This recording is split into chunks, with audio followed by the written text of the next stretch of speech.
PLO Information Office said in a Dutch paper in 1977, in May 5th. 77? May 5th, 1977, yes. The statement was very simple. Our objective remains the destruction of the Zionist state of Israel.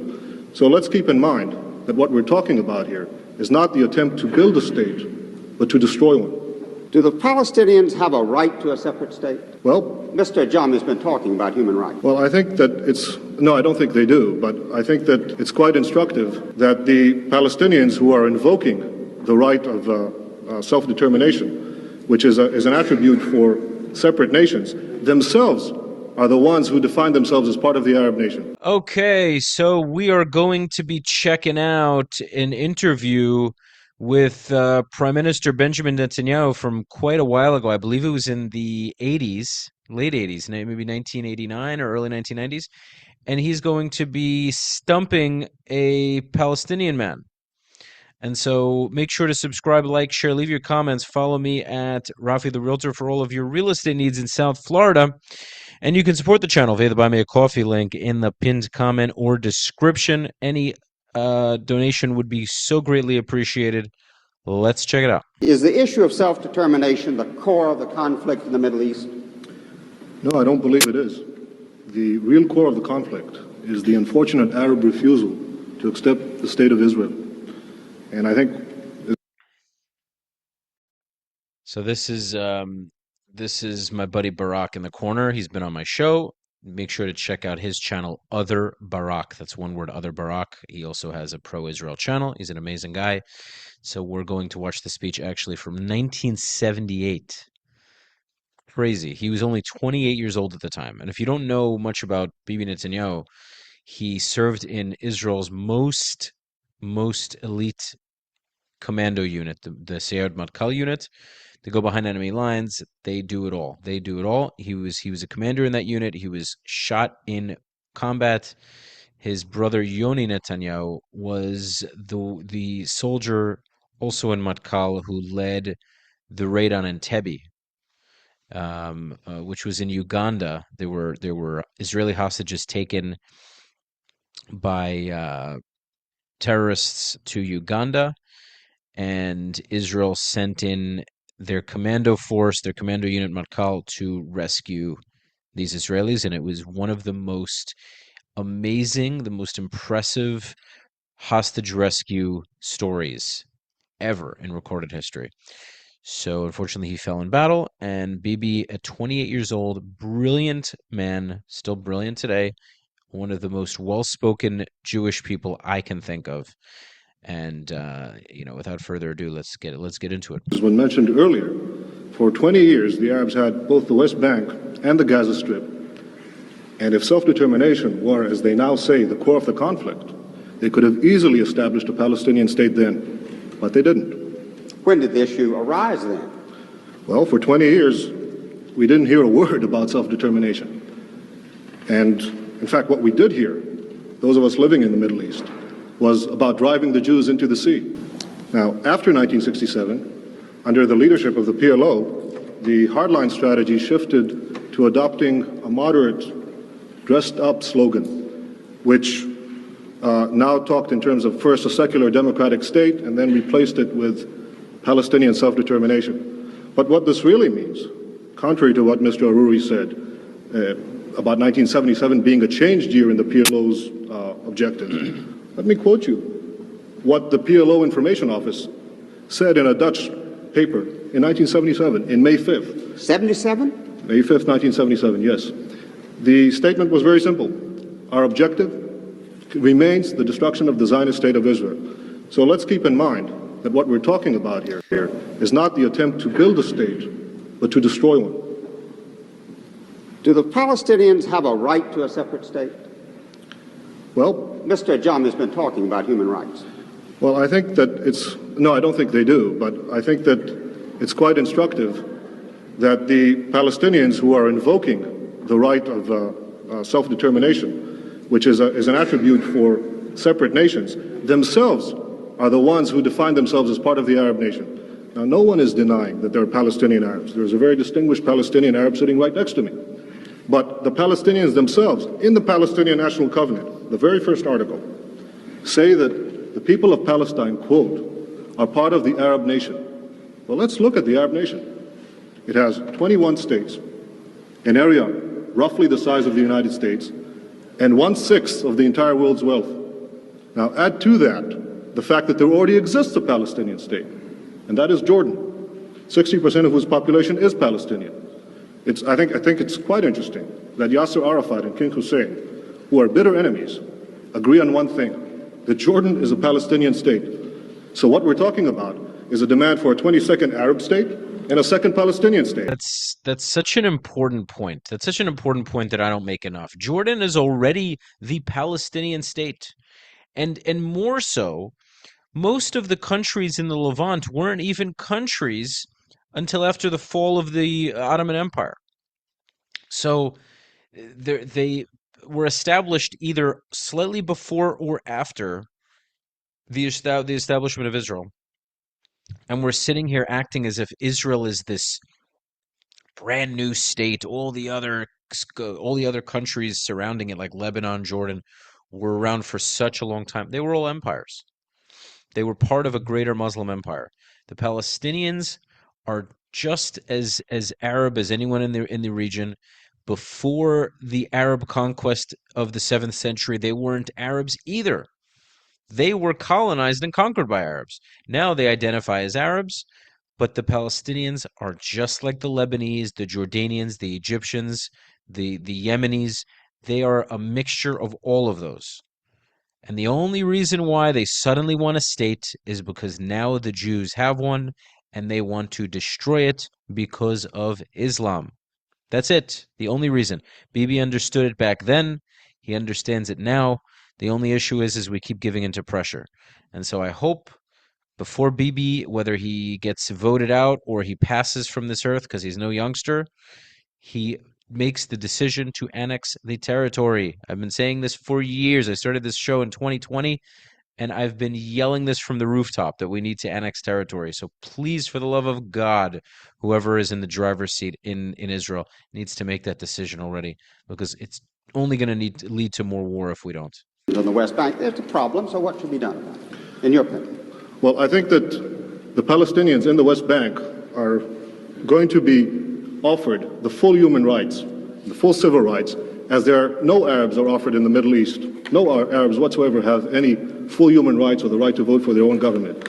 Those Arabs who lived in Israel in the pre-67 boundaries are the only Arabs in the Middle East who are offered that right, and I'm all in favor of having the same Arabs living in the West Bank and the Gaza Strip being offered such a right in the final peace agreement. Can we have peace in the Middle East?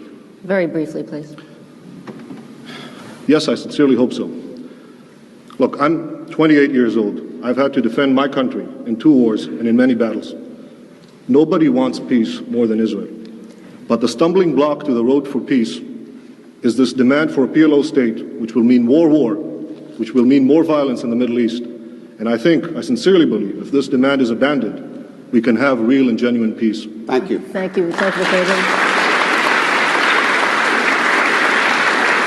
Now we'll go to Mr. Adjami. Mr. Adjami, some questions for Mr. Netanyahu. Mr. Netanyahu, you've told everyone that the Palestinians on the West Bank and the Gaza Strip will enjoy full human rights. Could you tell me how that's compatible with the presence of Israeli forces in their midst? Well, the Arabs living now under the Arabs who lived in Israel, 400,000 of them, 400,000, between 1948 and 67, as I said earlier, certainly enjoy full human rights. And as I said, they're the only ones. I'm not talking about the Arabs in Israel. I'm talking about the Arabs on the West Bank and the Gaza Strip. If you let me, I'll answer your question, Mr. Ajami, please. The Arabs living in Israel are the only ones who are entitled to vote for their governments, the only ones who have representative in a parliament in the entire Middle East.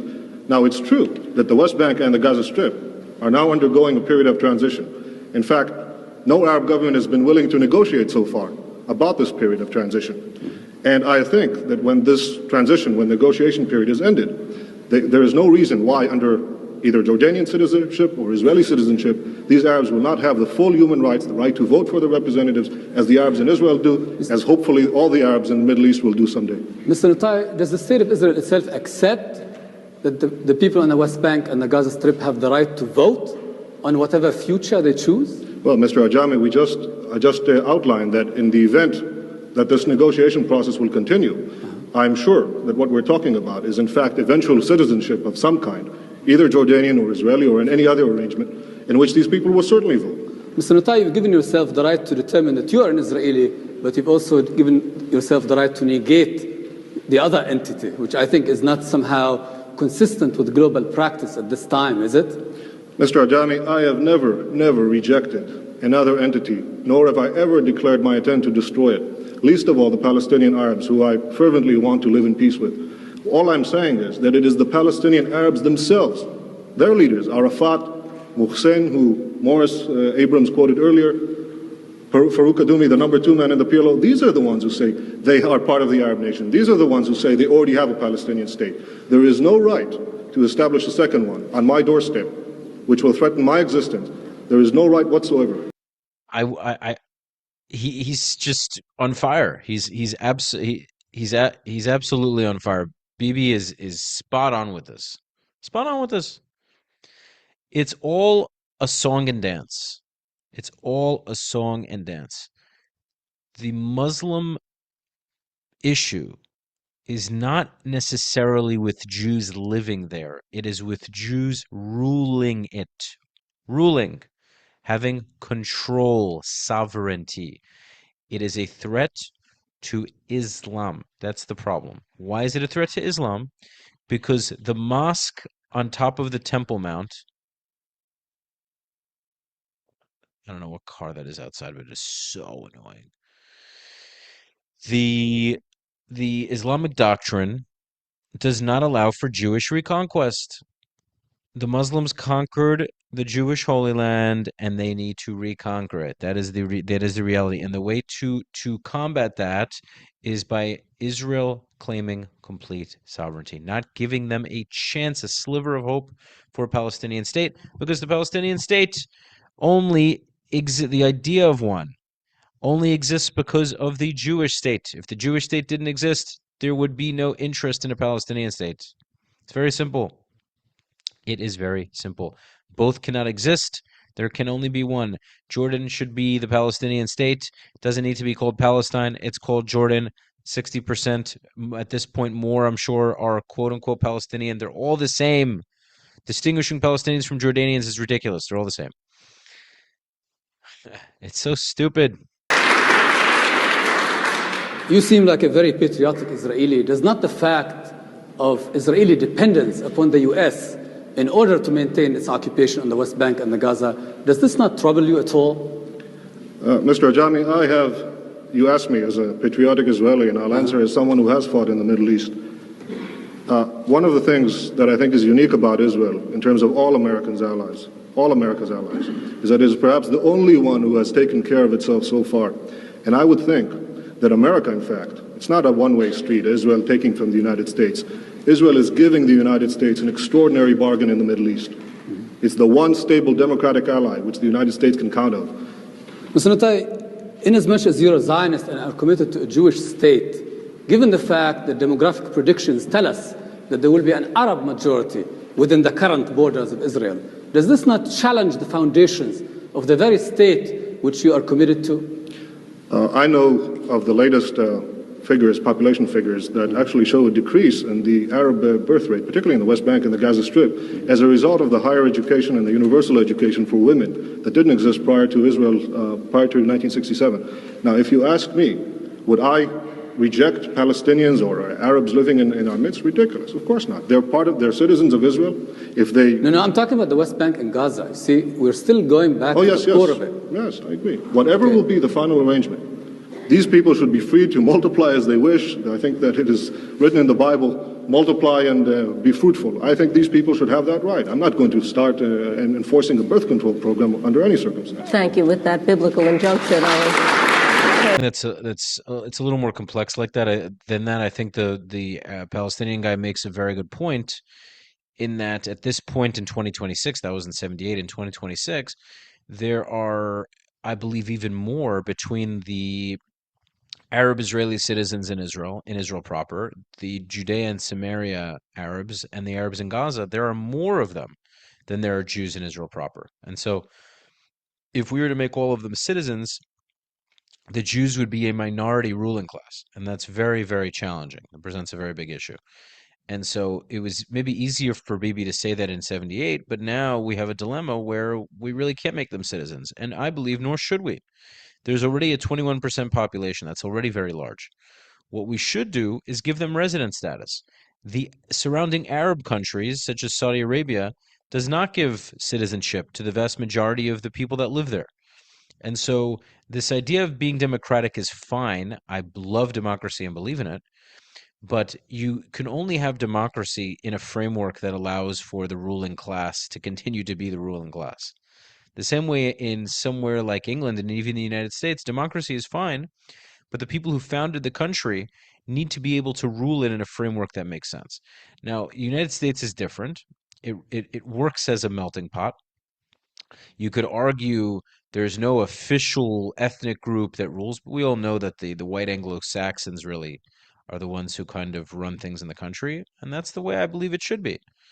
So now that we are where we are in 50-ish years later, we have to consider the challenges. And again, I go back to the same point, annexation of the territory, giving the Arabs that are not currently citizens upward mobility, but they are residents. They don't get voting rights. They don't have a military, but they should be looked after. There should be sanitation. There should be protection from the military. There should be proper developed cities and towns, and they should each have their local governance working in tandem with the Israeli government, and that's the way it should work. Will it be a simple process? No, but it's the best and only alternative. Truly, we've tried everything else; it hasn't worked. And it's just very clear that this is a religious conflict, and this is the way to solve the religious conflict. Jewish strength, respect between the two groups. That's the only way to do it. Even one more question to Mr. Netanyahu. Mr. Natai, since the subject is what should the United States do, may I ask you if you could summarize why, in your opinion, the United States should oppose the creation of a PLO state? I think the United States should oppose the creation of a Palestinian state for several reasons. The first one being that it is unjust to demand the creation of a 22nd Arab state and a second Palestinian state at the expense of the only Jewish state. I think it also would defeat the hopes of those moderate Palestinians who genuinely want to reach a peace accommodation with Israel. I'd love to hear your thoughts in the comments, ladies and gents. What do you think of this debate? Do you think Bibi has a point? And how do you think he's done in about 19, 20 years on and off in his prime ministership, if that's a word, Greg, presidency, prime ministership. How do you think he's done overall? What do you think he could have done better? What do you think he has done thus far to help Israel prosper? Leave your thoughts in the comments. Make sure to like, subscribe, and share. You can follow me at Rafi the Realtor for all of your real estate needs in the Miami and greater South Florida area. And you can support the channel via the Buy Me a Coffee link in the pinned comment or description. Any assistance, any donation would be so greatly appreciated. I hope you will tune into the next one. Until next time, peace.